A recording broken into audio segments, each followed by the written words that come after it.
In today's video, I'm going to teach you how to get clean voice in MiniMax. Whether you're polishing a podcast, cleaning up a voiceover, or rescuing a noisy interview, this quick workflow will help you isolate speech and reduce distracting background sounds so your voice comes through crisp and clear. First, open your browser and head to the MiniMax audio and music page at minimax.io/audio. This is the hub for their audio tools. If the layout looks a little different on your screen, don't worry. Sites get updates, but you're in the right place when you see the collection of audio features. Next, look for the tool called Voice Isolator and click it.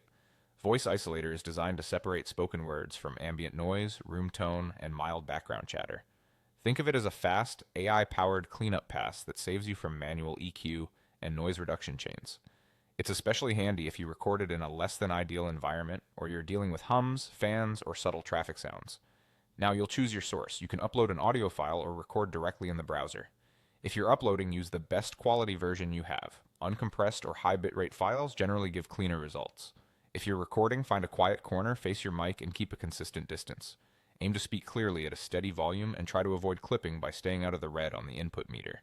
Little details like turning off loud appliances and minimizing keyboard taps can make a big difference before processing even starts.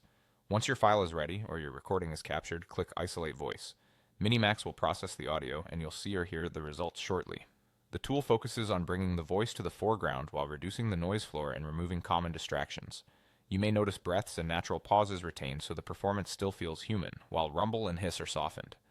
If your original file is very noisy, expect a noticeable improvement, though extremely harsh sounds may still peek through.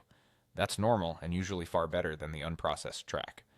At this point, give the cleaned audio a careful listen from start to finish. Pay attention to sibilance, room resonance, and any pumping or artifacts in busy moments. If something sounds off, consider re-uploading a slightly cleaner source or re-recording a short section with better mic placement, then run it through again. A small adjustment up front often yields a big payoff. That's all you need to get a clean voice in MiniMax. Follow these steps and you'll have a polished vocal track ready for your project with minimal effort.